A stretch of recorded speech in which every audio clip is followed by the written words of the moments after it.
TeSlaa. Damn. They renamed this show again. One loss and So a new it's back name. to the weekly turnaround. Right. I mean, this show. Damn, man. We've It's been just on one less game. than a year. No, 2 years. No, we've been doing this for like 3 years, T. Is it? Okay, I missed the first year then. So remember with Gabby, Yeah, I remember Gabby. and it's you and me and Sean. We've had a couple. But they keep renaming changing the the name. show, and I don't even know what the name of this damn show is. What is it? All we know is it's led by Terry Foster. Ele- This show is First to the Whistle Lions edition. That's it, TeSlaa. First to Okay. the whistle. All right. We're beating everybody else to the punch. Okay, stop changing the name of the thing. I'll try not to. All right, Which- already I was gonna say we are- could call it like a whole lot of legends with a little bit of Kool-Aid. Yeah, What up, though? come on. like All that. right, smooth. You know, What's your favorite flavor? Don't answer that. I got a name for it, but Great. there- You know. it hasn't got off shit. to a good start. How Watermelon about flavor. when the Lions are rolling, call it the Lions bitch slap? Oh, Hey! damn! How Damn it, about that? Terry. Damn. Yeah, you just a good. There were some bitch slapping going on the heavyweights this week. Did you see them Man, on Friday? What was going on? I ain't seen nothing. What's that? What's happening? I ain't seen nothing. Chris and Spinny. Cloudy and Spinny. You know what? Crack is a terrible thing. Awful thing, guys. Oh man, what happened? I keep telling you young kids not to use that stuff, and you don't listen to Hey, me. what if you got paid a couple $100? Would Nah. you get slapped? No. You mean like that? Like they slap you on that Open hand, full. Nah, full close swing. fist, Yeah, mine. yeah, on that show basically. No, No, 'cause no, I you don't get want to get close. knocked out. Yeah, I close fists with mine. You know what I mean? Shooting. That's not a slap. No, That's punch. I don't care. Or assault. Is what it is. Crash out Willie B. They had someone playing with in their chat, the super right. chat function was All right, throwing let- $500 let's around. get to the whistle. Okay. All right. Lions, Chicago Bears. Yes. I always hate this phrase. And it's 2 weeks into the season. Must win. Yes. Must win. They cannot lose this game. Yeah. They can't lose this game, right? Well, Dan Campbell says they're going to win. He does say they're going to win. That's a pretty early in the season for a guaranteed like that. But when you look at what's coming up, what happened last week, the fans are freaking out a little bit. I think this is you know a must what? win. The fans should freak out. They should. They should. Why? Should? It's week They 2. should. I know it's week 2, but Talk they to got me, their T. asses kicked last week. badly. And I think one of the things that was good to see is that Green Bay smacked the Commanders around. Yeah, that's what I was going to ask you. Like, does that change, seeing what they did to the Commanders on Thursday Night Football, does that change what you think of the Lions and the shellacking that they took? A little bit, but they still got shellacked. And it's not about the loss. It's just like you were never in the game.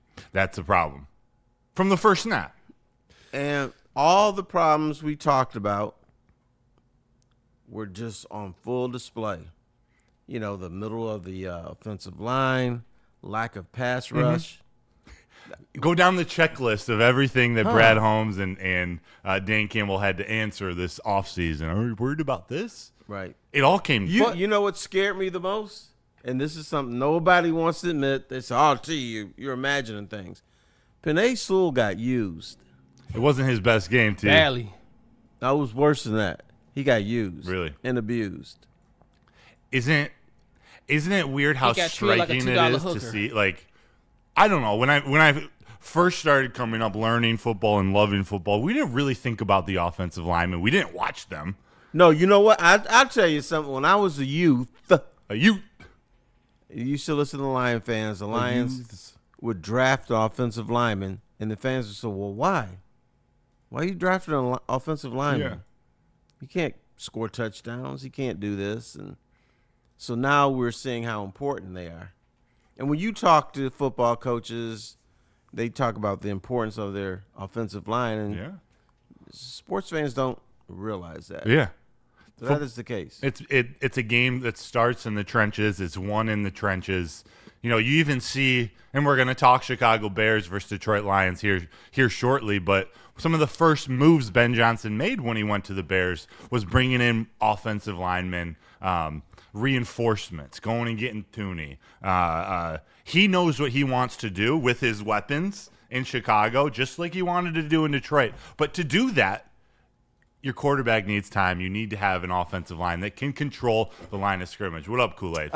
Is this the beginning of last season? Because These are the same things we said last year about a team that had Super Bowl expectations, and Dan Campbell had to continue to step to the podium game after game, even if they won, especially after they lost, and answer the question, why don't y'all look right?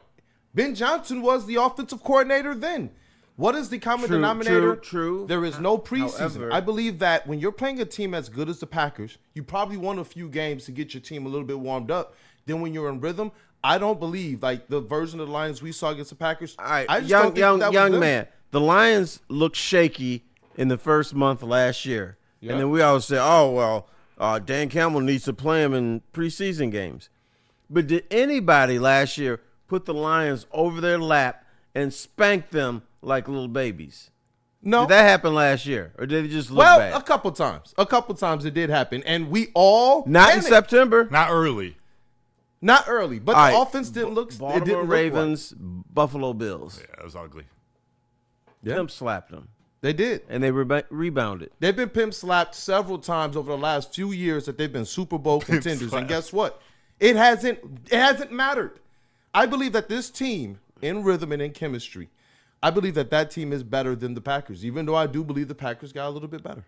I give the Packers their credit. They have impressed me to this point in the Okay. season. They have the 2 best wins to start the NFL When season. they got beaten up by Baltimore, did Frank Ragnow retire? No. No. When they got beaten by the Bills, did both their offensive and defensive coordinator leave? Nope. Nope. No. So I think what's happened is we've seen the departures of very important people. In the first game of the season, they get mollywopped. That's the scary thing. My concern level with the Lions has gone from a 3 to a 7. Whoa! I like that number. Not scorching hot, 8, 9, close to 10. No. But like, Scorch- okay, Scorching eyebrows hot raised. means the shit is over. Eyebrows raised. You're like, oh, okay. That didn't look good. A 7 is kind of high for me. But it but is high. WeZD313 in the chat, to echo your point, Penny was getting whipped, and they transferred the blame to Graham, Glasgow, and everyone else. Then he also said on the other side of the ball, Hutch be getting locked up, and they blame the other edge. Well, The point I will do that because Hutch was getting double teamed, and what's his name? Marcus Davenport. Here's what I heard. Hey, Marcus Davenport, when he's on the field, he's good. I didn't even know that man played. Did he play? I don't know. I don't I'm remember. gonna have to look at the stat sheet to see if Do you know his number? What was the phrase? We're No. good. I know. I don't know his number. I don't think we're I don't know his name. I don't know his position. I don't know anything about this. Who man, you talking about? Marcus Davenport. Who is that? See there? Even when he plays, What am I talking about? even when he plays, he doesn't play. Right. What about El Quadi Muhammad? Don't know who he is. Yeah. So what about edge rusher number 4? Oh, that's right. There isn't one on the roster. I don't know who any of these guys are. So Y'all trying to put they a crack didn't in my address their Kool-Aid edge- jar. What? Y'all trying to put a crack in my Kool-Aid pitcher right now. This is a rough way to start a Sunday. We don't Not like at all. this. Terry, do we like doing this, having to deliver this news? But we have to. Well, I'm Unfortunately- enjoying it because I'm here with you and all my little pals here. I don't care. Here on pal. First to the Whistle, Lions edition. Yeah, they keep changing the damn name. Hey, you see the lovely overlays? Shout out to Ryan Lentz in the back room. Shout out to Ryan Lynch. Wasn't that the first overlay they ever used here on Woodward Sports? So Something we like get trapped with it. Oh, that we are Detroit Sports in the back? Yeah, so we don't matter. That's what you're trying to say. That's the backbone. Well, damn, I mean- but they got the first to the whistle Lions edition overlay. You know on what? You guys I liked it better when they put like a little Buddy's Pizza behind us. Hey. That makes me hungry. You know what? What is it? I think We're that gonna might be get to like, that. I don't know, Backdrop. the whole sponsorship situation and like, Shout out Sharon's Heating and Air Conditioning. They are the lead sponsor for First to the Whistle Lions edition. So Let's shout go. out to Awesome. them. New Sharon? to our family. They've been a sponsor, a part of the sponsor family for now about a couple weeks. And we're glad to have them. that's awesome. So I gotta go meet my girl Sharon. You do.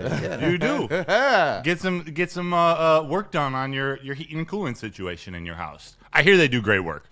For real. Yeah, and your heating and cooling situation is never 100%. So you probably should visit them. Yeah, you make an adjustment, an easy fix. You know, kind of like what John Morton said, the run game and the offense as a whole. It's an easy fix. There were issues, but it's an easy fix. I don't agree with that. If it was so easy, Yeah. why didn't he make the fix at Well, halftime? because What? you just don't say, "Hey, this is messed up. Let's work on this, fellas." You need some. They need practices. They need to talk in meeting rooms. You don't just fix it on the field during the game. This is something they have to fix last week. Yeah. You wonder, and this is where the questions come of should they have played in the preseason. And even Dan Campbell said something like, "Man, I probably should have got my young linemen some extra snaps in preseason." But here's the deal. Stop. You get better work when you have those little practices that people don't see when they have the joint practices, joint with practices. Houston and Miami. Because you're going up against number ones. Those are more important than the preseason games, which are garbage, Yes. which people shouldn't have to pay to go see that crap. It's garbage, man. Yeah. You have to pay a lot of money now to go to the Lions games. Right. And $80 parking. I had a parking nightmare last night after a concert. I was at the Lumineers down at Comerica Park. Incredible concert. I was at the Fillmore. What? I was at the Fillmore. No Shout way. out Malcolm Marcus Todd? Malcolm Todd. Yeah, Malcolm Todd. Yep.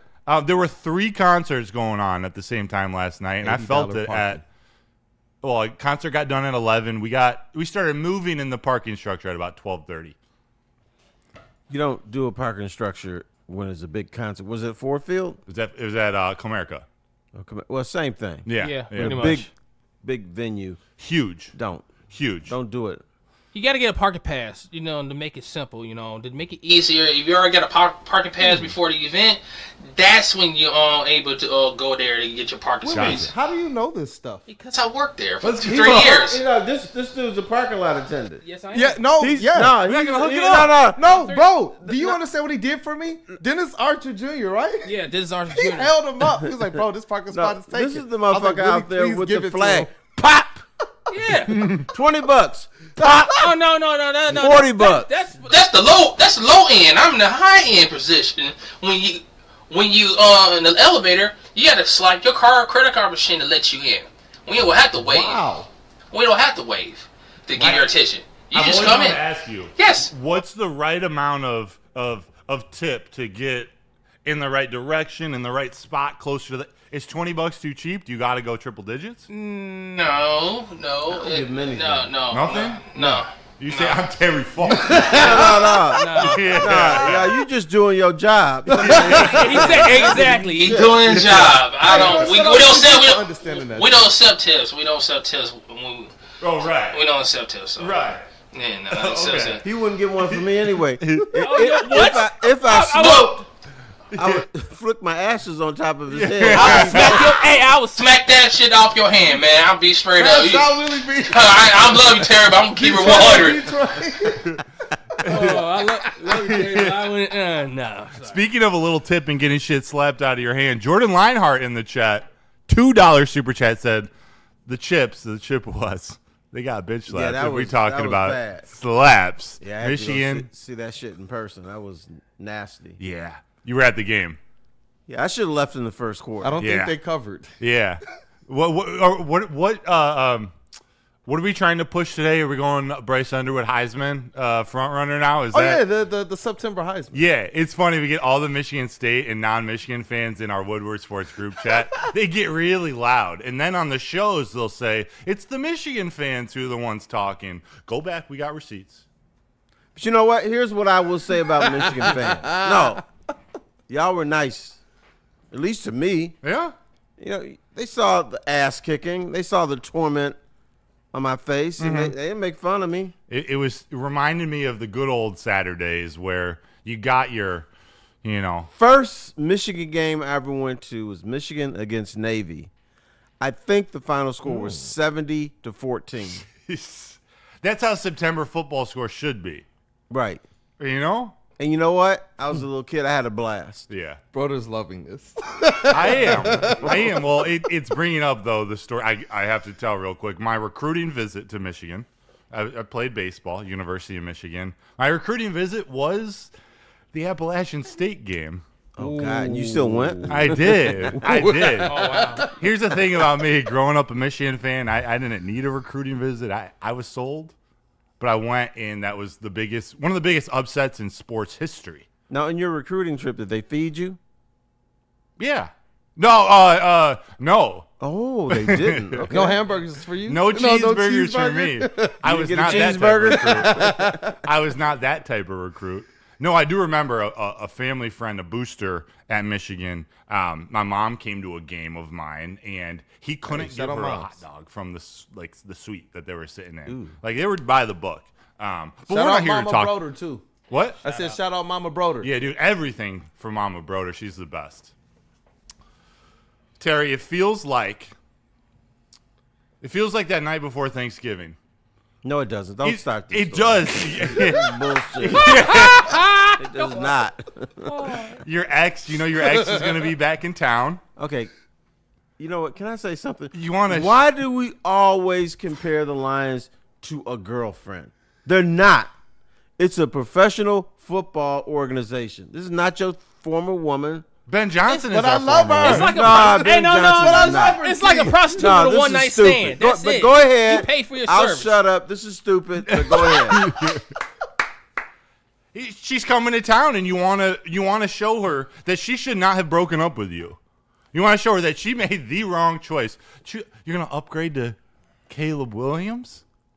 Well, you can run. He can also paint his nails real well. We got a quarterback that pays I can't believe nails. you're going through this shit.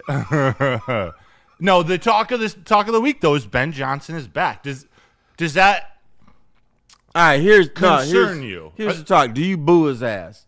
Yes. Hell Yes. yeah. Yes. Hell Yes. yeah. Yes. The question isn't do you boo him. The question is Relentlessly. how loudly do you boo him? Relentless. This has Yeah, to be boo! the absolute Boo! loudest. Like Stafford, I thought we showed out. We even made Kelly Stafford, Kelly B. Hall, Kelly Stafford go on her little podcast and lie about us. Booing my kids. This one, I know KG already said it too. I might not partake in this as a father, but KG said he is definitely booing Ben Johnson's kids too. He said everybody getting that work. Everybody. Man, This has to be fuck the them loudest kids. boo. If you boo- Detroit, the loudest boo. If you boo Matt Stafford's kids, you got to boo Ben Johnson. Yes. That's a principle thing. Yeah. His Boo kids the didn't kids. choose to go to LA. His parents forced him to by asking to leave Detroit. Because Detroit was so bad. Yeah. And it was. I don't know. He had Matt Patricia though. Year one. After a Super Bowl appearance, the Patriots From the come to town. Patriots tree. And you know what the Patriots couldn't do? Their first meeting with a former coach of theirs, they got trounced. The Lions won 26-10. Mm-hmm. Could that is there any of that strikes some concern, some fear into you that, all right, Ben Johnson knows Jared Goff like the back of his hand. Dan Campbell knows Ben Johnson, but Like the back of his hand. he does. But there's different personnel. Dennis Allen is a new DC in Chicago. I think he's great. Actually, I'll save that statement. Their defense, Chicago's defense, is going to be pretty good this year, I think. And they're getting some guys back healthy this week. Some former All-Pros. So are you concerned? I'm That's concern because you shut up. just over a 5. Like I'm all right. I'm not going to just look past that. They got trounced last week by the Packers. I get the ass whooped. They got their ass whooped. Okay, there you go. Let's be frank. Yeah. The Bears, got while violated. they did Bears things again last week, like Ben Johnson is there, but the same Bears shit happened. I'm not worried about them this year, but I'd be lying if I say, all right, Ben Johnson's going to have that offense humming. It's whether Caleb Williams can deliver the ball to his playmakers. I don't believe he can consistently, but the fact that Ben Johnson actually has that offense looking like a legitimate offense, it's something to be concerned For about. half. He did for half. Yeah. Yeah. Then they shut down. Yeah. Ben Johnson doesn't like third quarters, if you remember correctly. not He's right. not a big adjuster in the locker room. Maybe the Lions come from behind to beat him. They might need to. There's going to be a lot of energy in Ford Field, and Ben Johnson might dial up one of his trick plays early, maybe 2 of them, just to get things going. No, But- he's going to save it. If he does a trick play, he'll save it. Do you think so? Because he says, they're going to be waiting for this. So if it's too early, he's not going to fool them. Yeah. But if he lures them into something like midway third quarter, that might work. And that's what Ben Johnson does. Like we talked about it last week. One of the things I loved most about Ben Johnson as an OC here in Detroit, his vision of the future and how the plays he calls in the first quarter are setting something up. They're setting up something in that third or fourth quarter. True. Will the Lions bite? I'm not worried about Ben Johnson. Okay. You know why? Because in sports, you have to be yourself. Like if I were coaching a team, as bad of a coach as I would be, but I'd have to be Terry Foster. Yeah. Ben Johnson is trying to be Dan Campbell. He's trying, and that's not him. No. So when you're not yourself, for instance, Matt Patricia, when he came here, he tried to be Bill Belichick. Yeah. And he was told not to be Bill Belichick. And he's like, oh, shit, I'm going to do what I feel like doing. Yeah. He was Bill Belichick. He came in. He was an asshole to his players, asshole to people in the community. He thought he was just Mr. Everything. Yeah. And it didn't work. No. Got the pencil on his ear, driving around in the golf cart. He can do the pencil Yeah. if he wants, but it doesn't work. And I still think that Ben Johnson is trying to learn how to be a leader of men. He can call plays. He's a good offensive coordinator, but can you be a leader of men? Can you be the CEO of this company? Yeah. I think he's still learning that. I think so too. Again, I'd be lying if I said hearing him talk really the last week after this loss has my eyebrows raised a little bit more. Like, okay, like I like how he's handling some of their adversity. I thought it was cheesy in the offseason. I thought he looked like a goofball, but we'll see how he can rally this team. Is it safe to say that you're more worried about their defense in this game after the Lions couldn't get anything going on offense against the Packers? Dennis Allen, there's some connection to Dan Campbell in there too. He's a new DC with Ben Johnson's brain passing along that information. If Jared Goff doesn't like this, doesn't like that. You know what? You passed that question along to me two days ago. I thought your question was asinine. Today I think it's brilliant. And I got an answer. Talk to me. I'm more concerned about their defense because of that hole in the offensive line. Question mark number 1. Right. So, yeah, that concerns me more. Does it concern you even more if, and it's not official yet that I can tell, if Taylor Decker can't play today? He's questionable with a shoulder injury, which means a fourth rounder, Gio Manu, might be getting that start. Taylor Decker's playing today. And I do have a question for you guys, and we do have some super chats we're going to have to get some to good as ones. well. And this is as it relates to the Lions' identity, because everything we're talking about right now, it's reactionary. It's now how good other teams have looked, and can the Lions take them on? I wonder this. Nobody looked the way that they did, that they normally do during that Packers game. Is that more on the Lions? Is this something that you guys feel like, you know what, they're going to snap out of it and look like themselves? Because Amon-Ra didn't look like himself. J-Mo didn't look like himself.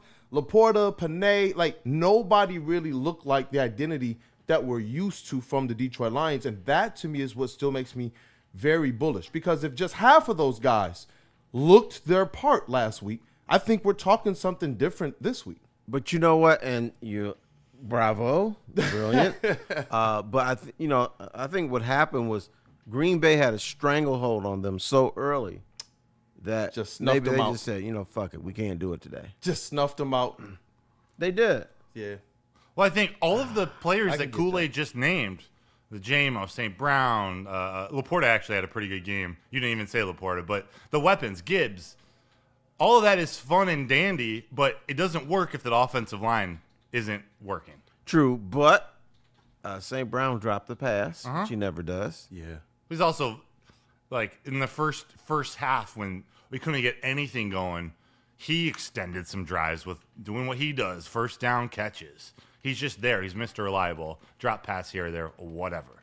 It's that offensive line that what I've studied and heard from from TJ Lang, from other guys who know more X's and O's football than me, is a lot of it's correctable. I've heard that word a lot. Their communication needs to improve. All the question marks that are why didn't they play more in the preseason? Why is Tate Ratledge starting at right guard, but Graham Glasgow's at center? His best position is right guard. The questions are there. It gets harder with Taylor Decker out 50%. He's playing. He's got that Frank Ragnow treatment, questionable all week, and then you're playing. Right. He is Dan that Campbell guy this protects year, his too. players during the week. Mm-hmm.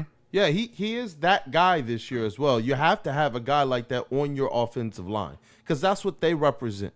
They're the ones that are taking the beating. They're the ones that are protecting your quarterback. They're the ones that open up the lanes for your running backs and such. And so I do believe that the Lions have to have a guy that still represents that. That's always been a part of their DNA. It goes back to Dan Campbell's first speech, and that to me is what we didn't see. They promised on day one. You said it right, T. They promised day one that when they get knocked down, we're still going to take a chunk out of their butt cheek. We're still going to bite a kneecap. We're still, even if we get messed up, you're going to know we fought. This was one of the first games in this regime, when they had Super Bowl expectations, where you're right. You look at them and it's one of those ones where you're like, man, they totally didn't meet expectations. With the Seahawks, with the Ravens, we went into those games believing these teams are probably going to house you know us. what? But that Packers game, But once it again, didn't bravo, look like young that first fella. speech. Because even Buffalo, we said Buffalo beat their ass, but they still fought in Yeah. that Buffalo game. Oh, The yeah. Baltimore Ravens, I don't know if they fought that much in that one. They were dead early in that game. Right. Buffalo, they had fight. Even had fight in the Washington game. Mm-hmm. There's only so much you could do. The only thing is they were fighting with Poopsie McGillicuddy at linebacker. Yeah. That's one of the things, actually, that not that specifically, but the Commanders, both Jaden Daniels and Jared Goff looked the same in their two games against the Packers. Dink and dump, nothing could get going, whether you're a mobile quarterback or a stationary quarterback. Packers defense. The Packers is right. defense looked pretty good. Those linebackers. Are you willing to say this 2 weeks into the NFL season, were we wrong about the Green Bay Packers being the kings of the North? No, but I think they need to be taken more seriously because of their defense. I agree. They up there, I can't but put the still. Kings of the North. I can't crown them with a question mark at quarterback. Quarterback, the most important That's it. position on the Right. field. Preach. But against the Lions, what did that quarterback do? Every now and then he does did that. the one thing I said you cannot let a quarterback do. He's in the pocket, Right. pounding the football like, Yeah, damn. but Looking Brett, around, you would look good in that situation. I would. It's as if like the Lions and opposing teams should rush the quarterback, like have edge rushers to rush the quarterback to make it uncomfortable. Yeah, but my man was just back there chilling, man. He was. He still didn't have like the best game, but Winning game. Jordan Love will have a stretch this season where he looks like the MVP of the league. Then he'll have a stretch immediately following that where he looks like the fourth best quarterback in the NFC North. And that's saying a lot because Caleb Williams is starting in the But North. if you don't rush him, you don't make him move, and he's back there having a good time, serving hors d'oeuvres and drinks and having a sip of a martini, Yelling he's at going fans to with his kill coach. you.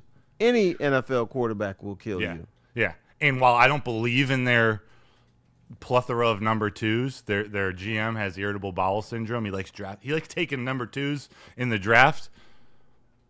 There's a lot of good receivers out there. And so if he has time, he can get him the ball. Jordan Love is a good quarterback. I rip on him a lot. I don't trust him in big moments or to be the quarterback for the Packers' future, but he's talented. He's going to look like that. There was at no times. big moment against the Lions.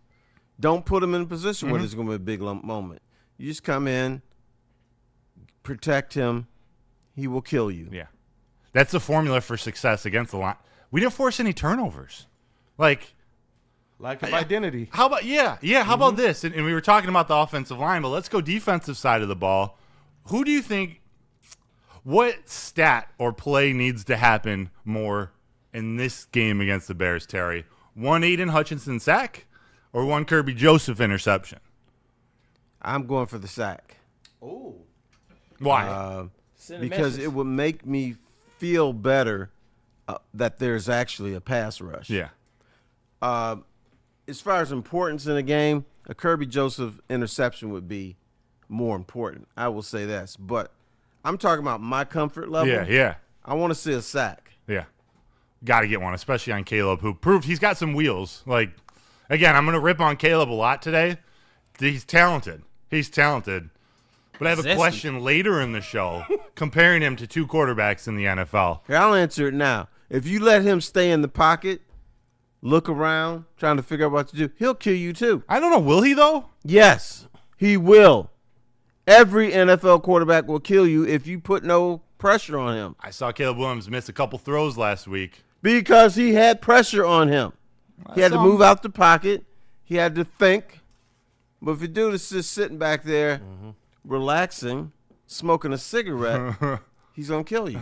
And one of the things I know is this: whether or not he'll kill us with the time or not, that is still to be seen. I think it can happen, but it's still to be seen. I won't give Caleb credit. I don't want to. F the Bears. But one thing we do know is this: when you put pressure on him, it's exactly what Broder said, and it's exactly what you know too, T-False. That dude becomes an option to turn the ball over, or you're getting that offense off the field after three downs and they're punting it on fourth down. Okay, Smurf, tell me who's going to put pressure on him today? It's got to be Aidan Hutchinson, but this is the one thing that kind of disappointed me.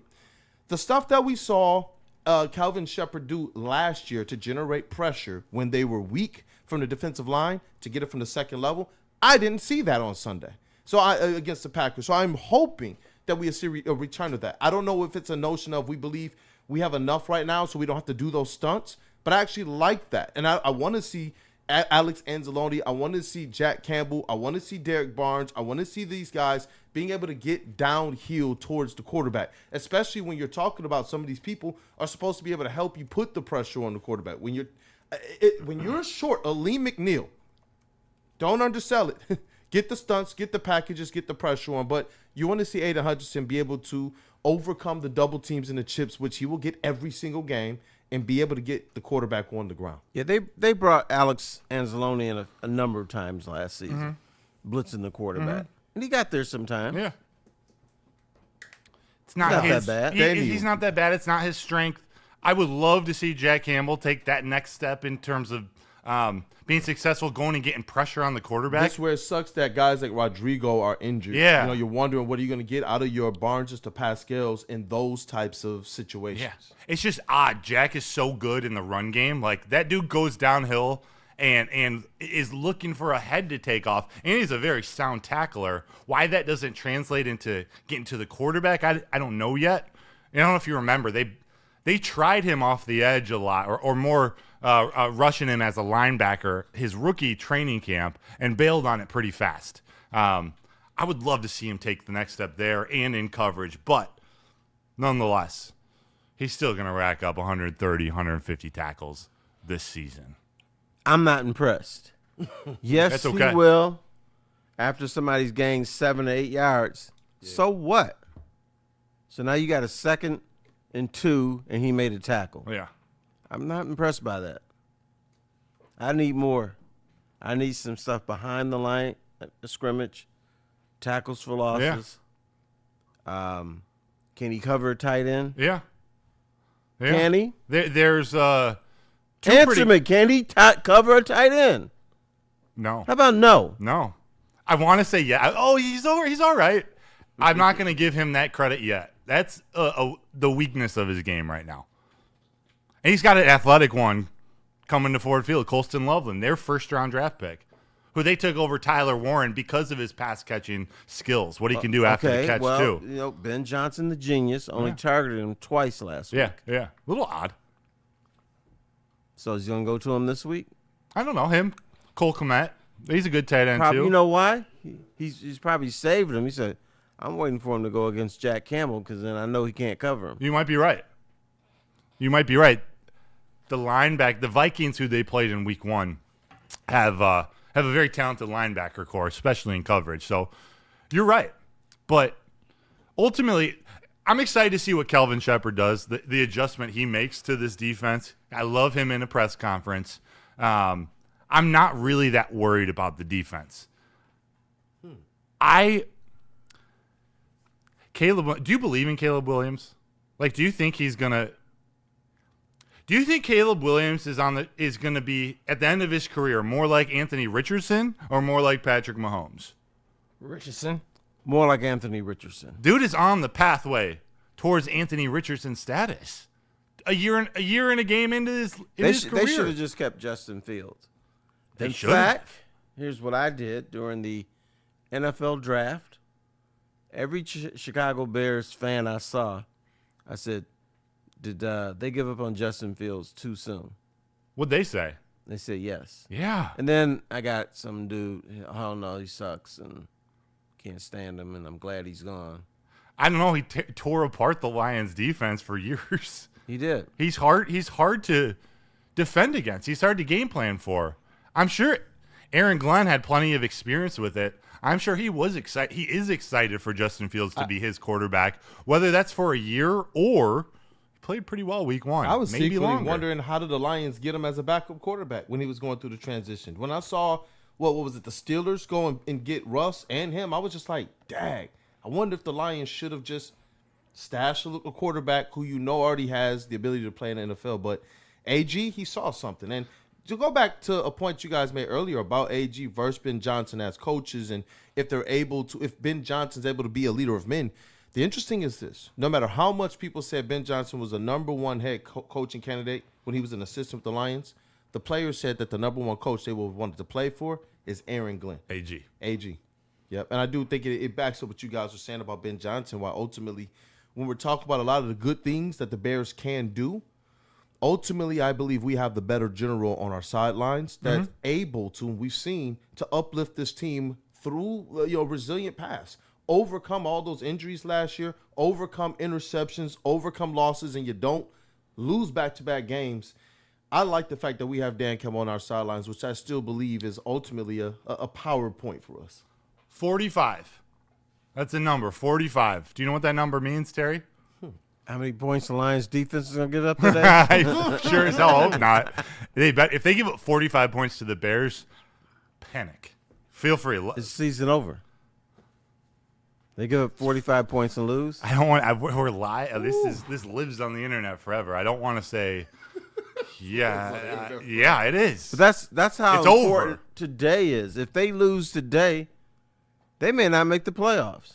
The statistics show, the percentages show they Right. don't. They're definitely not going to win the division. It's like 80% chance you don't make the playoffs with 2 losses, and it goes to like high 90s. And then what does it say if you 0-2 and Baltimore is your next opponent? Yeah, then 99% chance you're not making the playoffs. Right.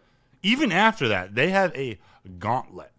We'll get to that here in a All right, sec. instead of talking about Ben Johnson being your girlfriend or your ex-girlfriend, Yeah, he's back. She's maybe back. we should talk about if they don't win today, is the season already over? There's a case to be made. Do you believe it? Yes, Wow. because they'll be 0-3. Green Bay will probably be 3-0. So the division is out. Wait, hold on. So you said you said if they lose today, they're already 0-3. So the Ravens is the L in your book then. They're not beating the Ravens Which- in Baltimore. Y'all predict that before the season starts. Packers' schedule is a joke.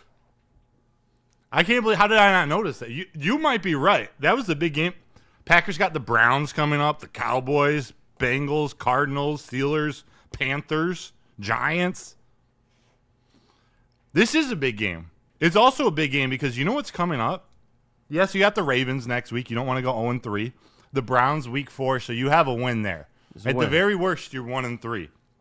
But then, Terry, Joe Burrow and the Bengals, Patrick Mahomes Stop. and the Chiefs. Wait. You said when Green Bay played them, Cincinnati was a joke. Now when the Lions playing, they're a formidable team. What is it? I think the Bengals are a joke, but I'm getting to a point here about the quarterback and head coach combos that they're about to face because it's a gauntlet. And Joe Burrow's a top 4 quarterback in this league, if not the number 1 most talented. All right, I'm confused. Yeah. The Bengals are not good. They have a great quarterback. But you said they're good when they're playing the Lions. No, I didn't say that. I said because they have Joe Burrow, they're a threat. The Bengals, you can't just look past But then them. when Green Bay's playing, we say, Green Bay's got Cincinnati. Yeah, they're the best team on the, like, they're at the top of the opponents coming up for Green Bay. Cincinnati is up there. Maybe the Steelers, depending on how they continue to look. But like Browns, Cowboys, I don't believe in the Cardinals yet. Panthers, no. Bengals right now, they're okay. They won a game. Did you know? Yeah. They won? It's exciting.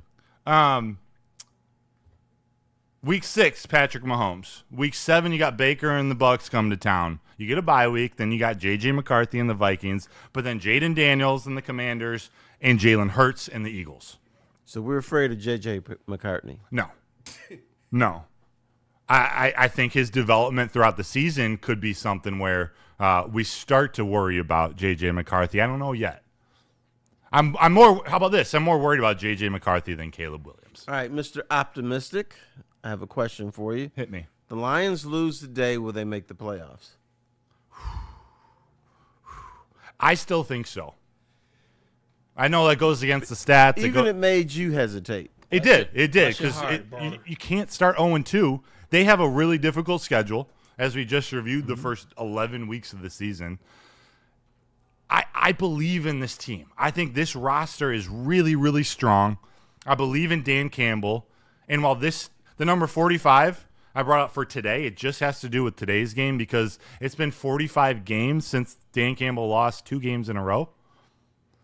I don't think it's going to happen today. Technically, didn't he lose 2 games in a row? Yeah, they lost to the Last Commanders, and then they lost to the Packers. I should say regular season games. Okay. And I'm a little bit surprised right now. You see the poll in the chat. So, chat family, if you didn't get the opportunity to go ahead and smash that like button as well as participate in the poll. Is the Lions season over? If they lose to the Bears today, 51% of the people right now say yes. That's shocking to me. I can understand it coming from TFOS, but usually Detroit fans are a little bit more resilient than that. Are they a little bit broken? Here's what surprises me. That percentage isn't higher. Whoa. Because I sense people panicking during the offseason. And maybe we should have panicked more. Maybe. Because we said they could still survive losing 2 coordinators. They could survive losing Frank Ragnow. They could survive Michael Parsons going to Green Bay. That was just too much. That turned into a tsunami. There was just too much bad stuff going on, and maybe we should have latched onto that and said, okay, maybe you can lose your coordinators, but not Frank Ragnow. Right. Maybe you can lose Frank Ragnow, but not your 2 coordinators. Maybe you could survive that, but not have Michael Parsons come to your damn division.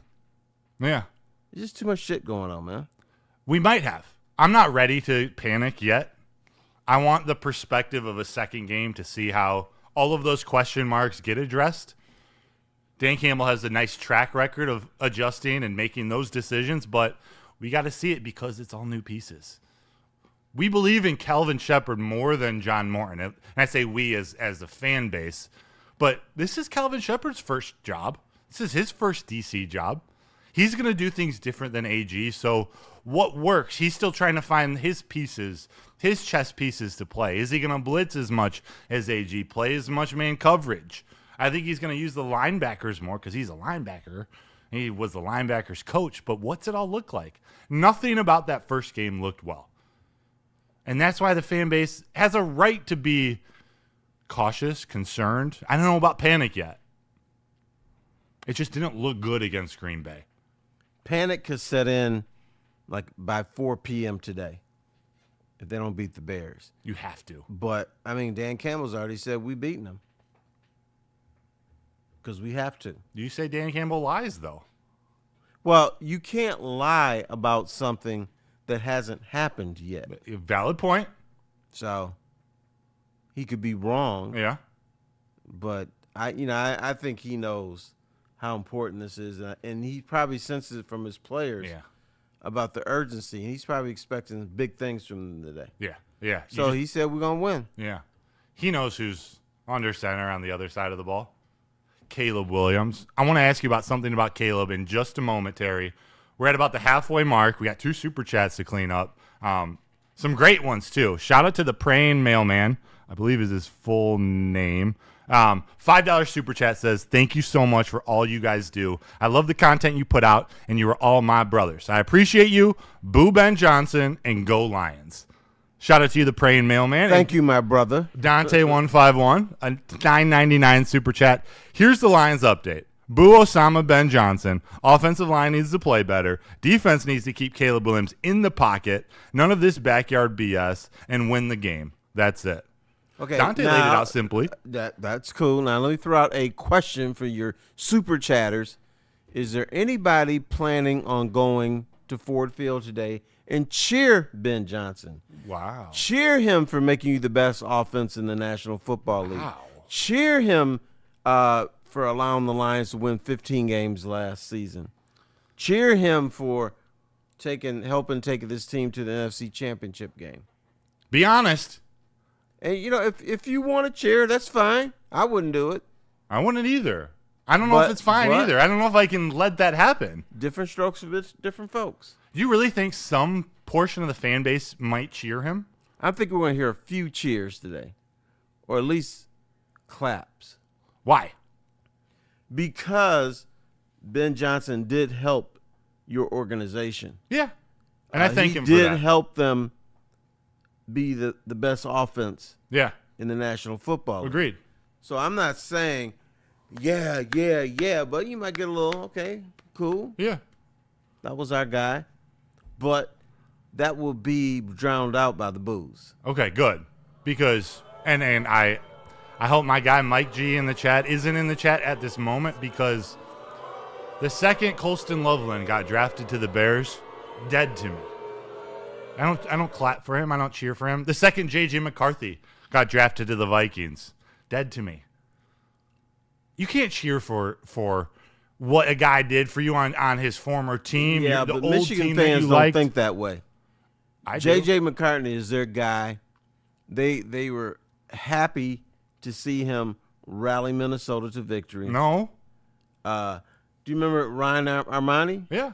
You know what he said? What? JJ's going to be the best rookie quarterback in the league. And then he gets injured and doesn't play.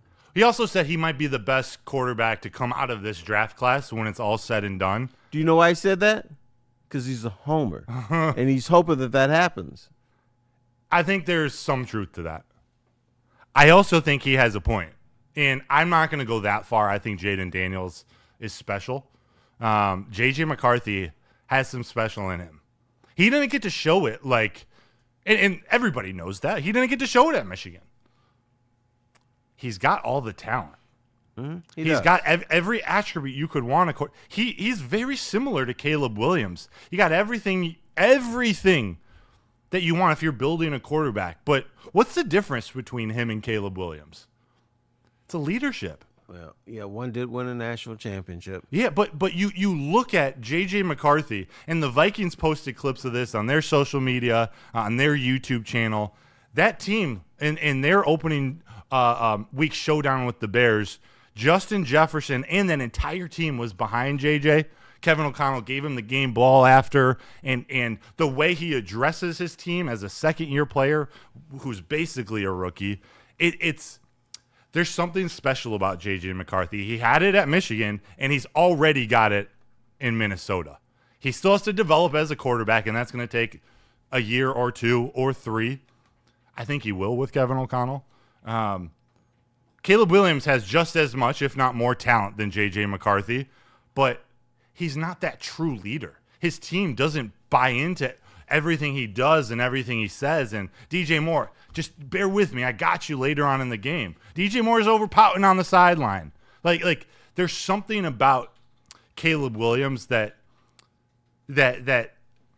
a team full of men just may not ever be able to follow. All right, think about this. Could this be a flaw with Ben Johnson, that he doesn't know how to rally his troops?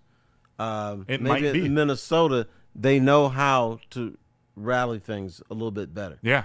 And maybe this is Ben Johnson learning how to be a head coach. Like I said, very good coordinator, very good play caller, but is he a leader of men? That's when I saw Dan Campbell and Kevin O'Connell last year kind of get together at midfield after the game, and he told me, hey, I'll see you in a couple weeks. I just saw alpha male and alpha male. You saw two coaches cut from the same cloth. And even when you hear Dan talk, Ben Johnson's my friend. And when you hear him talk about KLC, he's KLC is, and he gives him some praise. And I do believe that he is one of those guys that has put it together, similar to Dan Campbell, leader of men, and also understands how to put together his coaching staffs so that you can ultimately have that type of success on the field that you see KLC having, despite not having all the parts and pieces. They've largely faced some of the same situations the Bears have. Decent defense. You've done some things on offense. You're just wondering about, is that quarterback going to be what makes or breaks you? And KOC has been able to find a way to coach that team up. And now Ben Johnson's going to have to find a way to do that with a Bears team that's really failed in that regard the last couple of years, despite adding so much. And you talk about physicality. How about they failed in that regards forever? Yeah. Ever. I mean, even when they won the Super Bowl, Jim McMahon was not a good quarterback. Whew. Right? Yeah. Some teams get so I lucky. remember the great Bobby Douglas, better runner than passer. They don't have quarterbacks in Chicago. They're allergic to 4,000 yards. You get close and it goes the other way. Right. Ben Johnson, in his press conference after last game, he said Caleb Williams might have missed a few passes or whatnot. They missed a few. So Terry, have you ever been? Put yourself in this scenario. You wake up, Close my eyes. wake All right, up go ahead. tailgating for a Lions game. You've had a couple pops. You're stumbling down the street. Cop kind of drives by you, rolls down his window.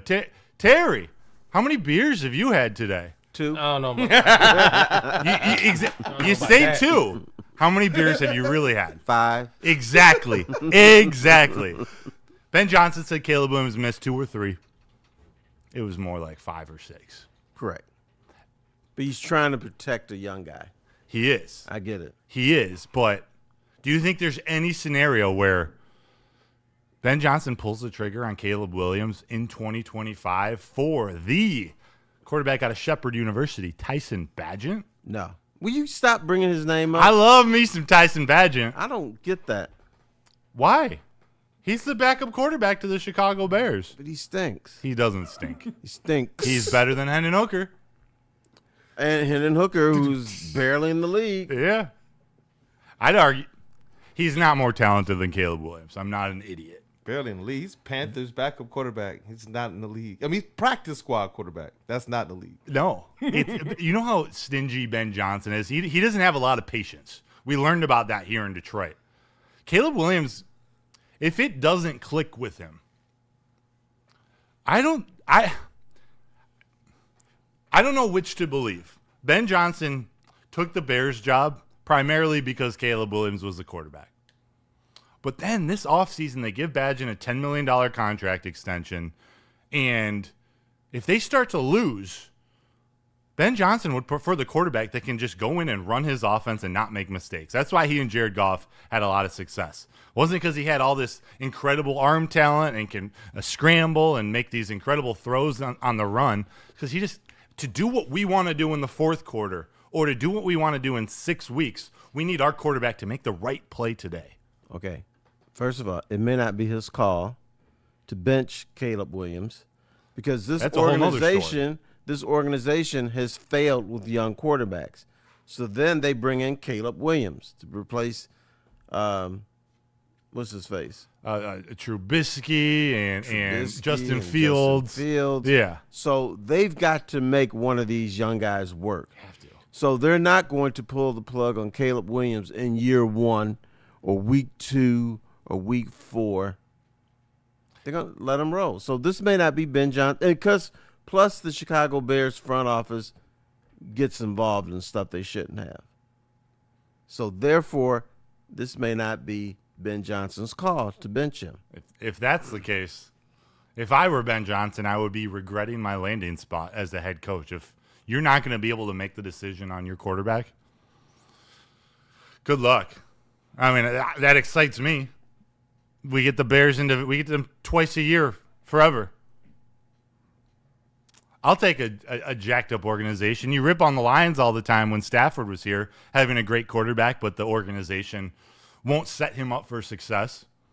What if the organization, in Chicago's standpoint, won't move on from their quarterback? Drama. It's flawed. The Bears are flawed. The Bears are flawed. Very flawed. Very flawed. After week 1, how would you rank the NFC North? Do you have the Packers as the clear number 1? You asked me to open the show, and I never asked you back. Where do you have the Packers? Number 1. And is that from what you've seen through 1 week or your projection? How about 2 weeks? 2 weeks for the Packers, yeah. Right. They're already 2-0, and the good news is they already had 2 home games, which means for the rest of the schedule, they will have more road games than home games. Yeah. So that's the only good news. But the bad news is they've been dominant. The score of the Commanders game wasn't that bad, but that was an ass kicking. Yeah. They scored late. The Commanders scored late, like the Lions did. Mm-hmm. That TeSlaa catch, by the way, meaningless, but that was spectacular. That was. That was great. I thought they weren't going to count it. I didn't think so either, but it was clearly a catch. I saw that second foot come down. We're going to see some more of him today. Apparently, he's been healthy all week. He's not sick. Running with the ones in practice. Okay, let me throw this at you. Who's going to have more of an impact today for the Lions? Isaac TeSlaa or Tim Patrick? Just saying. It's not Tim Patrick. I need to check. Has he done anything? Did he do anything in Jacksonville week 1? Don't know. I hope him. I like that. I like that guy. I like what he helped us do last year here in Detroit. It's going to be TeSlaa. How much? I don't know. Everything relies on that offensive line. I can't make any prediction without knowing what the offensive line is going to look like, Terry. Well, you can make this prediction that TeSlaa is going to do more for the Lions this week than Tim Patrick. He will. He will. Right. we can agree on that. He'll have a first down catch today. Because when I told you he's going to take my man's place, y'all are looking at me like I was wrong. Was from Mars or something like that. I have this one question. I have to interject. This is actually kind of funny from Steve-O Baby. Kool-Aid.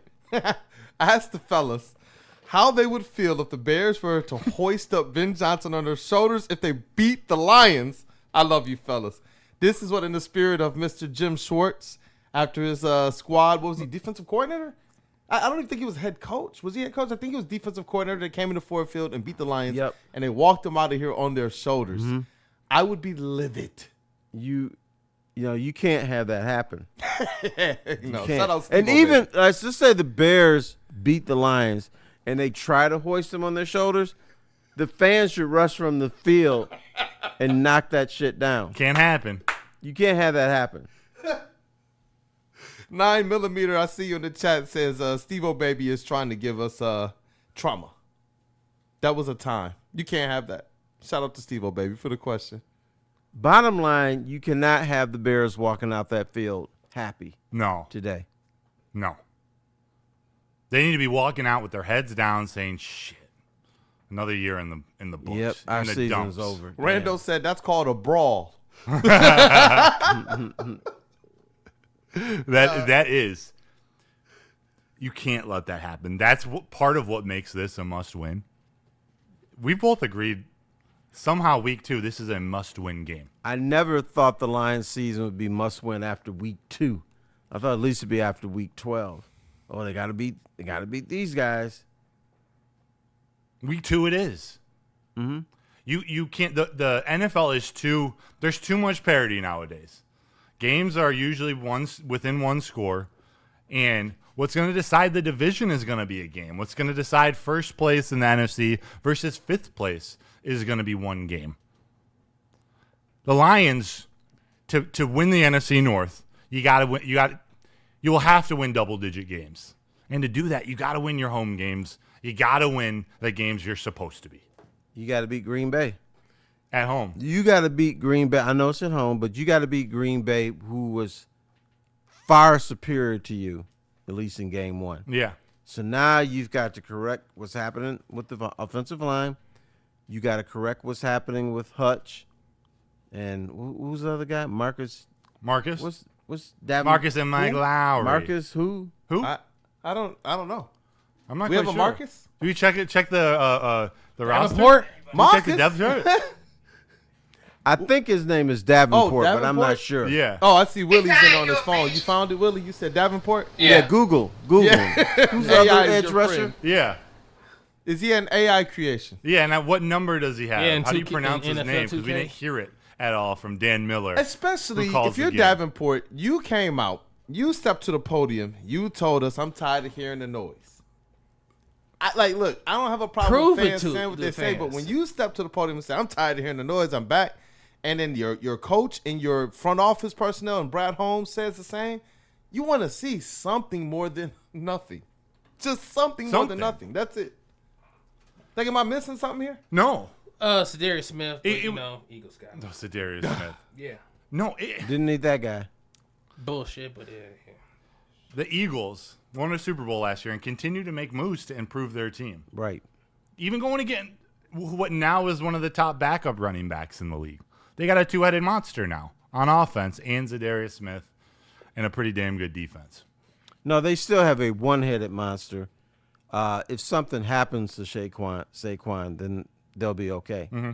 I don't think he's going to be splitting carries with this dude. He's not going to be splitting, but they have a little more confidence in Tank Bigsby to maybe rush the ball 6 or 7 times a game to prepare. They got some backup. They have some insurance. Mm-hmm. You know what team I wish had some insurance? Your Detroit Lions. Yeah. Yeah. At any position in particular? At rush in. Brad Holmes told us you only need one rush in. So far, after one game, that's not true. Yeah. So who's lying to us? Because Dan Campbell got on stage this week, got on the mic, and said, talking about Hutch, was like, yeah, if I were an opposing team, I'd do everything I can to take him out of the game. I'd double him all the time. I'd chip him every play. Talking about taking Hutch out of the game is the formula to beat this defense. And then Brad Holmes is operating as if, oh, Hutch can do it all. We have Hutch, so we're good. We don't need a second elite or a second really good edge rusher on this team. He said that. We're good. Maybe they just have disagreements. This is the first one that they've ever had then. No, it's not the first they one. Get up. It's the first one that we've heard. Don't believe this stuff when they say, oh, we always agree. No, you don't. 100%. They agree on everything. No, stop it. Do you see how they celebrated Isaac TeSlaa? They agree on everything. Behave yourself. They agree on a 4th-round draft pick. And I want to ask you, with Gio Manu as a possible starter, we both think it's going to be Taylor Decker. He's got a shoulder injury. He's going to play. Should we have more confidence in Gio Manu because he's had an extra year under his belt, or because he was not a 3rd-round pick by Brad Holmes? He was a 4th-rounder. A little more success with 4th-rounders than 3rd-rounders. Yes. I'm going to go with the experience under his belt, of course. That's the sensible thing to say. Yeah, part 2 was a little wild. And I know you're being facetious with your 4th-round stuff, but it resonates. Yeah. Yeah. So this game, they're at a crossroads, and shout out to people talking about Bone Thugs in the chat. It's a crossroads game. Sorry, I just had to use that reference to try to bridge it. And Za'Darius Smith is not here for what reason? Probably $1 million. See, that's asinine. It makes absolutely no sense. One or two things are going on here. Brad Holmes really believes you don't need a second edge rusher. Or B, he just thinks Za'Darius Smith can't play. Or both. But guess who thinks he can play? The Philadelphia Eagles. Yeah. They have a pretty good talent evaluation. They do. And he wanted to be here. He wanted a Super Bowl. He wants to beat the other NFC North begging to come here. I love the locker room. I'm going to help you young guys. My woman here. All kinds of stuff. Yeah. He's like begging, please. Yeah. I don't understand why they didn't. You know what Brad Holmes did? He turned his back on him. Oh, yeah, sorry. And it's backfire. We got to save up for hypothetical contracts in the future. What are they saving up for? Hutch, Brian Branch, Jack Campbell, Gibbs. You can do all that. You would probably have to sacrifice one person. And I thought that one person was going to be J-Mo, but it's not. Sign long term, 3 extra years. And if you do listen to me, which I don't think you do sometimes, I told you TeSlaa was replacing Tim Patrick, but he was not going to replace J-Mo. Mm-hmm. J-Mo has a unique skill that not many people have in this league. You're not replacing him with him. No. And you got him for a semi-manageable contract extension, so he's going to be here. We look at those guarantees, that yearly average. J-Mo's contract is going to look really good in 2 years. Just like St. Brown's already looks good, Jared Goff's already looks good, and Penei Sewell's already looks good. They know what they're doing in terms of signing their own guys. The question marks are who they're bringing in, free agents that they're bringing in. There hasn't been that splash. There have been good ones. I love DJ Reader, great signing. Zeitler was a great signing. A lot of these really good, savvy one-year deals. But do you think they'll ever go get a game wrecker, a game changer outside of that locker room? No. Due to stubbornness or due to I think they've it's just due drafted to so philosophy. And you know what? Part of it I agree with, because I have this philosophy. When you pay a lot of money for a guy who was productive, and then you're trying to sign him when he's 28, 29, 30, 31 years old, usually doesn't work out. Right. It's the guy the fans really want. Oh, you got to bring him in here. He's going to put us over the top. Please, please, please bring him in. Those guys usually don't work. Yeah. Montez Sweat hasn't worked out all that well in Chicago. Remember, he was the big name 2 Right. years ago? Mm-hmm. Jadavion Clowney and Chase Young. They haven't shown that they're going to go get that guy due to philosophy. Also, they've drafted so elite, Terry, that they're not only signing their own guys because they're good. They've drafted all pros and Pro Bowlers, like the elite of the elite at very young ages. So not only are you going to take care of your own guys, you want to sign the guys that you drafted and scouted and know everything about them. They're in your locker room. You have to pay them, but because they're so good, they cost a lot. They cost more than your average fourth-round draft pick wide receiver that turns out to be good. St. Brown just happened to turn out to be great. He's one of the players you can call great on this team already. That's a lot of money. No, Sheila's got to have great. some cash on hand hiding in escrow. We're coming up on $1 billion in escrow. Look, dude, the salary cap is a fallacy because it keeps going up and up and up and up. We talk about giving players 20% raises. Salary cap is going to go up like 30, 40, 50%. We get YouTube buying games for $105 million. Right. One game. $105 million? Because of YouTube, you probably could have Hutch and Micah Parsons on the same team. You probably could. Because I'm not worried about the salary cap. I don't know why Brad Holmes is penny pinching. Yeah. Salary cap. It's going to keep going up. You can fandangle a little bit. You can manipulate. You can't manipulate the amount of cash that your owner is willing to set aside for guarantees. That's cash they got to come up at the front end of the contract and just hold in the bank. And they're coming up on $1 billion already. Something to keep in mind. I don't think Sheila Ford wants to shop at Walmart. I think if Brad Holmes came to her and said, hey, look, I want to sign all these players. I can do it under the cap. What do you say? Yeah. She probably said, go for it. Yeah. All right. See, so far, she has. Now, the old man would say, I don't know. That's a lot of money. No. I don't think she's like that. No. So far, anytime they've decided to make a big signing for one of their players, starting with Goff, she was ready to step up to the plate. And so far, it's turned out well. I think everyone is bought into within the organization of we drafted these guys, we got to keep these guys. I love We it. got to hook them up. I love it. But is it at the expense of bringing in somebody else? I don't love that. I do. I've always been, I think I've been one of the more patient fans of like, all right, I see what they're doing. They're not going to go get Chase Young or Montez Sweat at the deadline. They're gonna address it in the draft, or they're gonna address it in free agency. They haven't done it yet. Other teams go out and make moves. You wanna go like around the NFL for a little bit? We can do that, but I want you to answer this question. Wasn't Zadarius Smith one of their own? They brought him in here. He played for the Lions. So why did they not? Because they didn't draft him? Maybe. Or they have some, like, once you're 32 years old, we cannot sign you for anything longer or more than XYZ. I don't know. That probably worked because they got into it with Anzalone. Yeah. He's 32, 31. they didn't want to pay him. Weird thing with me is that Darius Smith, unique to him, unlike a lot of other players in the league, if he doesn't perform on the field, like if he starts to decline and just his performance isn't what it was last year or what it used to be, you've only signed him to a year-long contract, and he's the type of player who's a coach on that sideline. He's a coach on the field. He is a true mentor to some of these younger guys. So there's less risk by bringing in somebody like that.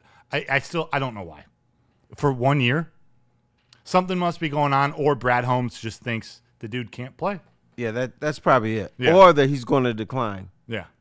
That he's 32, so He will. Yeah, but how much? You don't need a great edge rusher on the other side. You need somebody who's good. Yeah.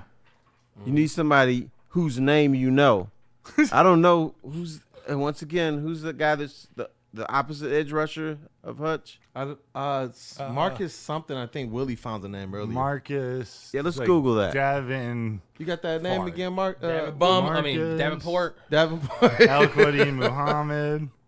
There's nobody.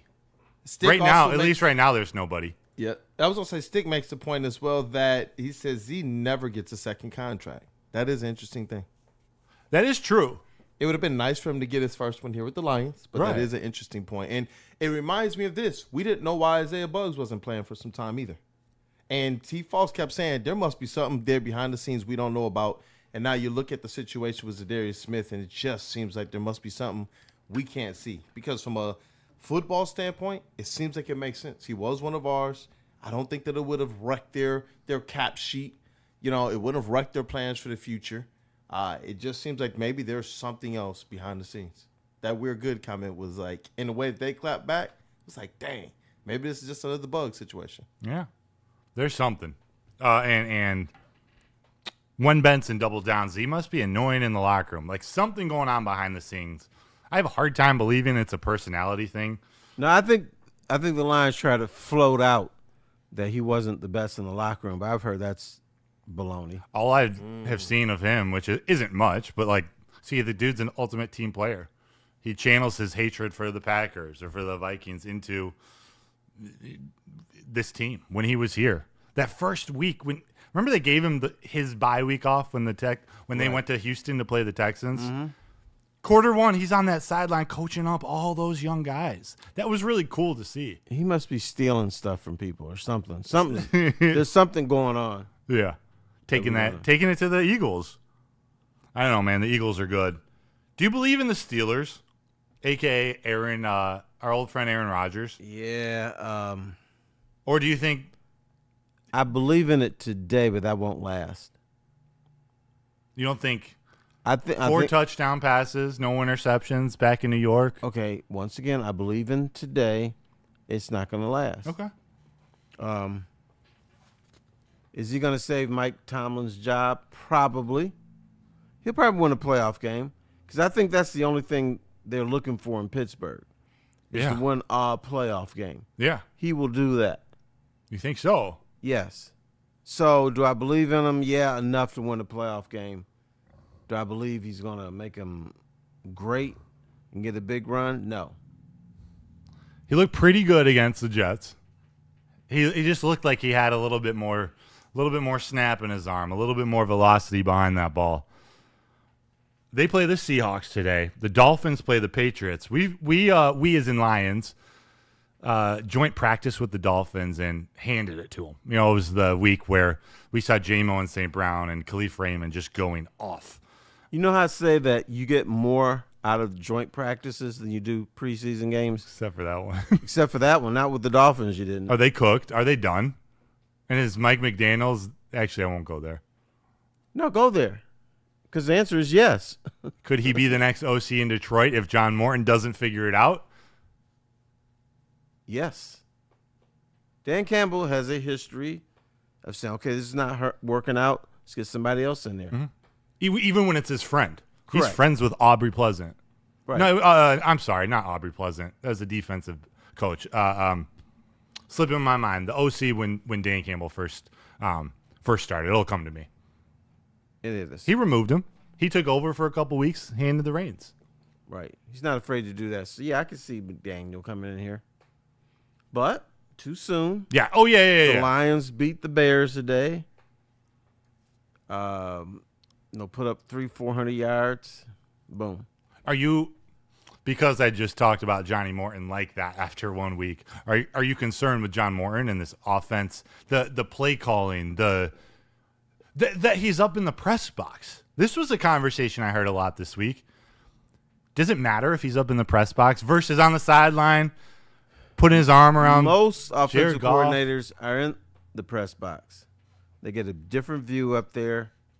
They can talk with coaches there and not be bothered with the noise of the game and stuff. So that's the way most OCs do it.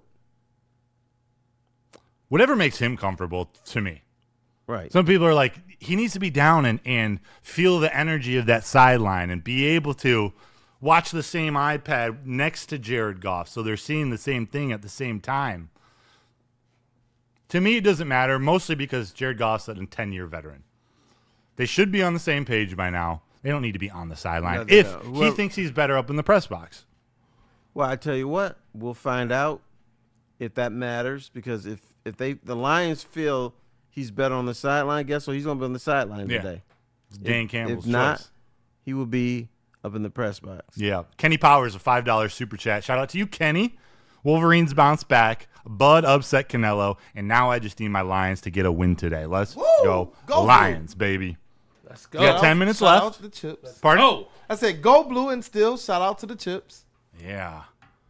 Yeah, that was a tough Chips one. disappointed me, man. Yeah. They did tackle some people. I mean, that's a positive. Was Connor Stallions on one of the sidelines? Nah, I think Connor was. They had his picture up at the gates and said, "You can't come in." But he'd wear a disguise, right? Yeah, he'd wear a Freaking disguise. fly. God, Yeah, why are the flies bothering us today? I don't know. They He comes over here and then he goes and messes with you, and then he comes over here and he messes with you. Yeah. But he's been with you most of the show. It's weird how a little fly can just throw you off. It's just right in your vision. Like, I got to talk into this thing. Must be that new cologne you're wearing today. Smells like a win. Oil of Le Pew. Smells like a win. Who do you think needs to have a big performance for the Lions today? Offense, defense, whatever. 10 minutes to go. Chat, let us know who needs to perform today. Hit the like button. Subscribe. This is First to the Whistle Lions edition. Obviously, Jared Goff, no turnovers. 0. But I'm going to say the guy that is I don't think they're going to play well today, but I want to look at Penei Sewell. Is he getting dogged by somebody, on the defense, or does he lock down the right tackle job? Yeah. So I'm going to be looking at that. Yeah. Obviously, we're going to look at the offensive line today. How do they stack up now against a lesser defense? Yeah. How do they stack up against a lesser team? So I'm going to assume Green Bay is damn good. Okay. After 2 games. Okay. So maybe that was a little bit of an outlier, but when it happens to a team that you're talking about and that's in your city, it creates some doubt. Yeah. There's going to be some doubt with me with the Lions until they prove that otherwise. Yeah. Because that was nasty, bro. Yeah. It don't mean a thing if it ain't got that ring at the end of the season. Mm-hmm. So who's your guy? My guy's Jahmyr Gibbs. I want to see a really nice opening drive out of David Montgomery, but I think it was clear they wanted to get Gibbs more involved in the offense, especially in the passing game against Green Bay, both because they wanted to and Green Bay gave them that. They gave him the flats, but I think this is one of those where you need Gibbs to have one of his signature, right, 120-plus yards, rushing, a couple touchdowns. Because the bottom line, this is still a running team. Yeah. They do a lot of fun stuff and trick plays, and, they used to. Yeah. But the bottom line is they have to run the football. And if Jahmyr Gibbs, who I thought was going to be a candidate for Offensive Player of the Year. Me too. If he's not doing that, then you got problems. Because if Gibbs and Montgomery, I'll throw him there, if they're not doing their thing, guess what disappears? Play action. Yeah.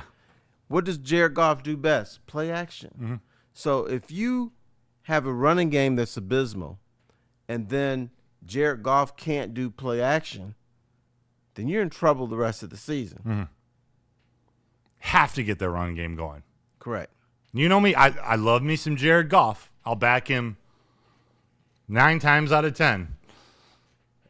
Without a run game, Jared Goff drops down a tier. He becomes a relatively average quarterback. He needs that. And then I think he's Hendon Hooker. No, he's not that Not bad. that bad. Okay. He's not that bad. Don't go there. Do you think, I was thinking about this week, how they decided, they stated that Tate Ratledge is their future center. Graham Glasgow has spoken about right guard being his best position. Yet, to start this season, you have Tate at right guard and you have Graham at center. After that first week, do you think they should reverse that? Like, do you just throw the young pup into the mix? And they will. But when do you do that? I guess you don't do that week 1. I'd be curious to see when the bye week is. Maybe you do it after that. But you're going to prepare the young fellow to be the center.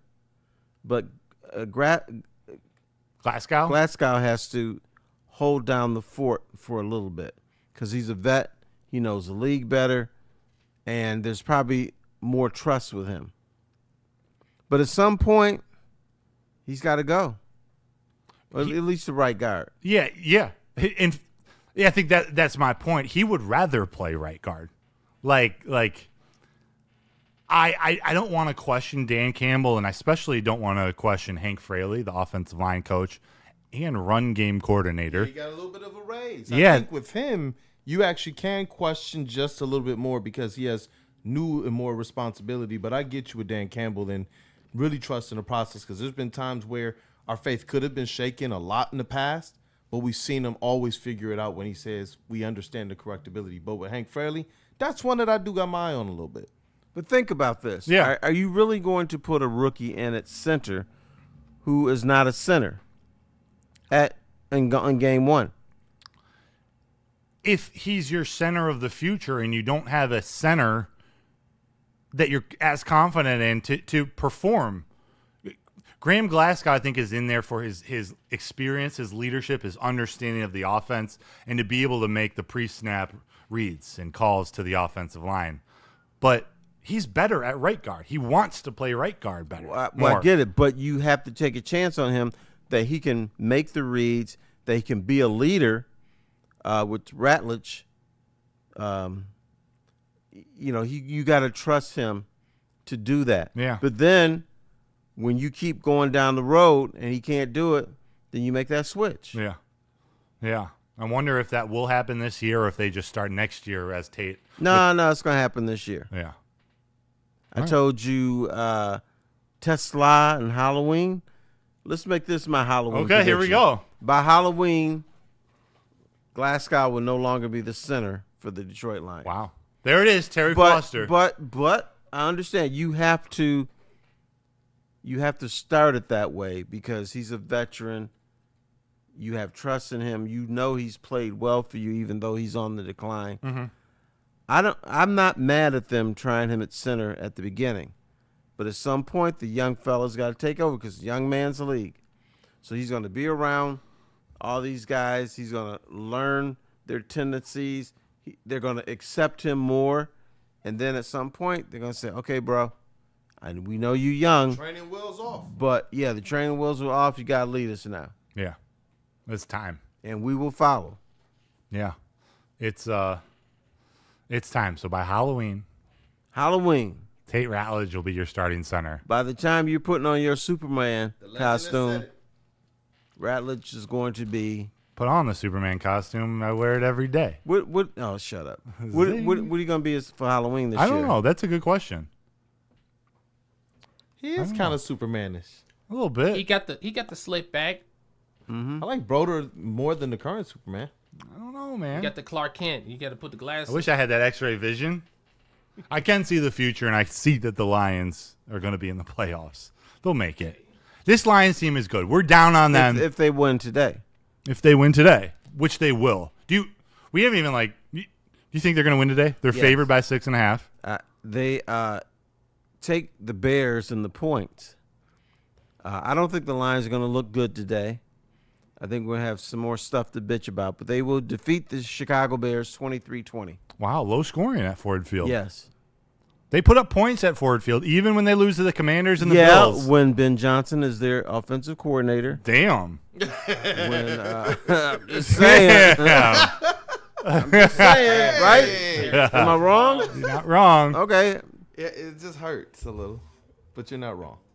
I'm here to tell you the truth, not make you feel good. That's why we You know, love teeth. riddle some middlemen who didn't do diddly. Mm-hmm. Shout out Big Pun. What about you? Okay, Lions 41, Bears what? No, they're not in the 40s. I think their okay. offense looks better, and I think their defense has a really strong game. I do think they win 31-17. You're always in the 30s. This team, it feels dirty to me to see a score that starts with a 2. It's going to be a And it's two. going to happen this year. But I get it. They don't score The 30 only thing every that's time. not dirty is after that 2, you see a W. Yeah, I love That's that. all that matters. I love that. I'll take a. You said 23-20. Yes. Yeah, I'll take that any day of the week. You have to win today. Ben Johnson needs to leave with a frown. No ifs, ands, or buts And you're about such it. a nice guy. If you're there, would you boo him? Yeah, Ben Johnson? Mm-hmm. Yeah. 100%. Because you don't look like a booer to me. I'm not. I just like enjoying the game, but I think there are certain moments where Can you even boo? not in the press box. Here. You're not allowed. Yeah, you can. I can. Like, yeah. Physically, Yes. yeah. You don't look like a booer to me. I'll send a video of me booing Ben Johnson to you later today. Mr. Kool-Aid, Yes, sir. would you boo him? Ben Johnson, absolutely. Absolutely. Absolutely. Let me boo! Hey, See, give me there some you go. pointers, give me some tips. What words should I mix in? What objects should I throw? Kool-Aid is a booer. I can tell. He's booed a bunch of folks in his life. Yeah, but and you're gonna ask Willie? Well, I already know Willie B is a Yeah, booer. you are. Oh, yeah, he damn right. He boos us. Damn, we expect when we lie, they won't tell the truth. coming man. into the parking structure with less than $40. Boo. No. Yeah. I said, no. I got a story. Flick a cigarette on the top of his head. Boo. Get that bullshit off my My hand, All right, man. real quick before we wrap up, Oh, man. and I'll start with the Booth boys, and I'll come to you after. If the Jets were coming to town today, are you booing Aaron Glenn and Tanner Angstrand? I am, but it's not going to be as boisterous. It'll Okay. still be a little woo. Okay. But you'll probably hear some sparse claps too. Willie, you booing Aaron Glenn? Pretty much. Pretty much. Not. Still the enemy. T-Fox, Still- I'm not booing No. Aaron Glenn. No. I'm not rooting for him to win against the Lions, but you went out of division. He went to the Jets. You a black man and an NFL team offered you a head coaching job. You say yes. Oh, Yeah. Boom. Clap. Well done. Yeah. But didn't do it in the division. No, yeah. You didn't go to our enemy. Correct. Choose to go to our enemy. He is still the enemy though, and that's why I'll still give him a slight boo. Oh, yeah. When Low they're level. you boo him just as the opposing team's head coach. I will tell you this: out of all the players who have left, right, and the coaches, he is the one that I would give a little bit of a tribute to. I really would. No Stafford Respectfully, tribute for me. yes. But Aaron Glenn, I would still boo him though. The enemy. I gotta rattle him. When we- Absolutely gotta rattle him. When we look back, Aaron Glenn had a pretty special tenure in Detroit. I'm not saying it looked perfect all the time, but when you really look back at these last 3 years, he's had nothing to work with. His best defense on paper was last season, and they all died by week 7. Yeah, but how's that an asset? Don't you think he wanted players? Oh, yeah, he did. Okay, I'm saying he then- didn't have them, and he still helped this team win 2 division titles. He still had and top he, 15. And he had the fans on his ass. Saying Yeah. he's no good.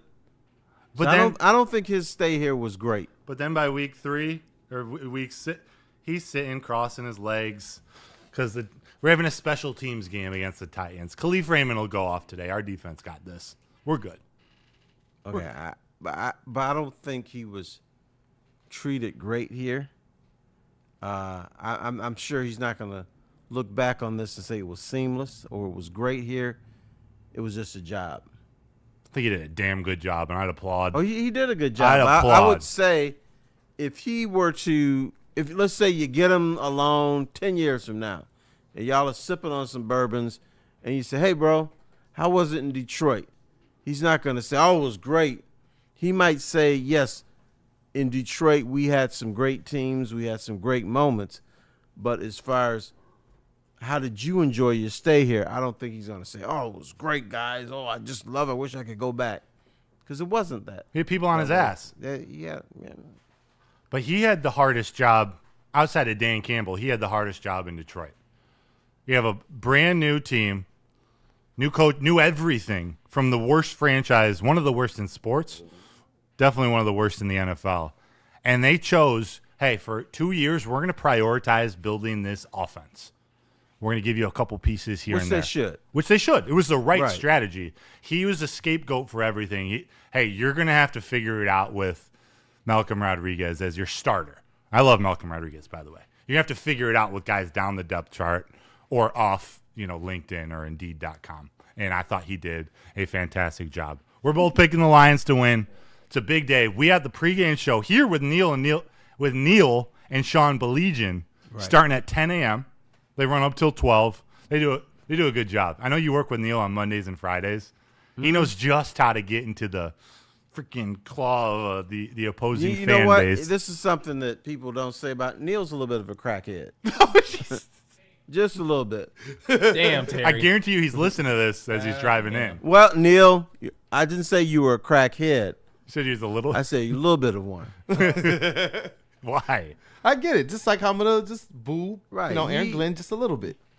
He is interesting. Yep. Good kid. A little bit of a crackhead.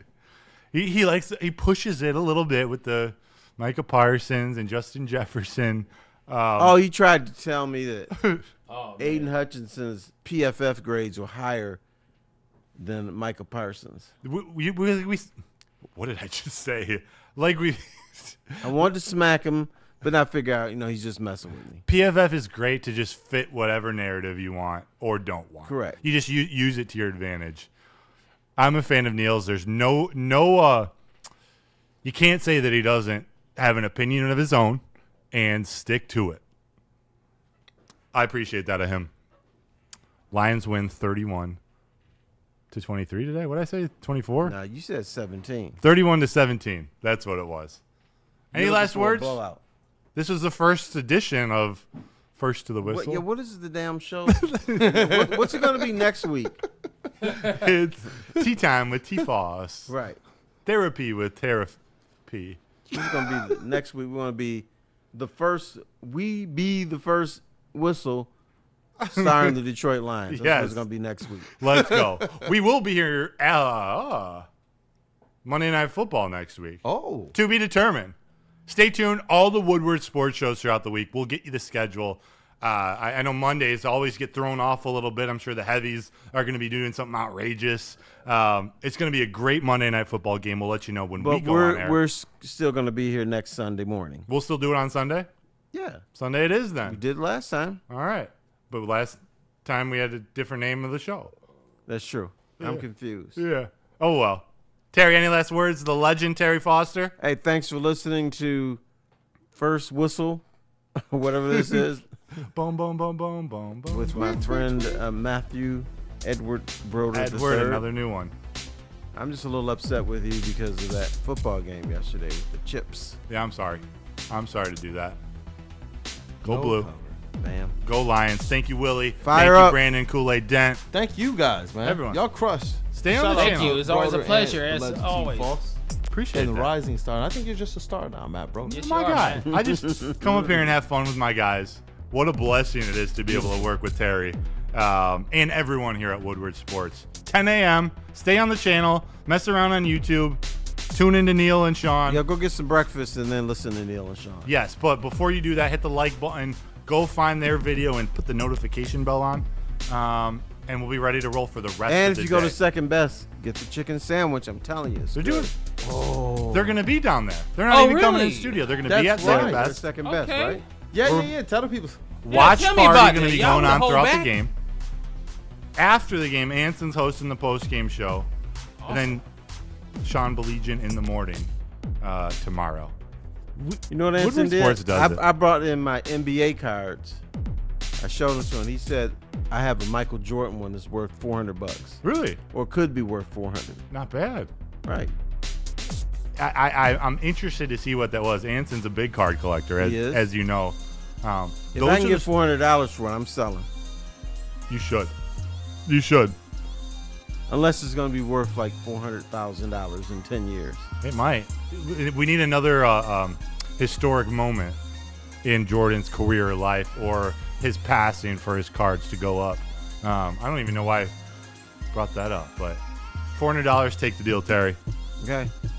Everyone, see you next Sunday. This was First to the Whistle, Lions edition. Hey, first to the whistle.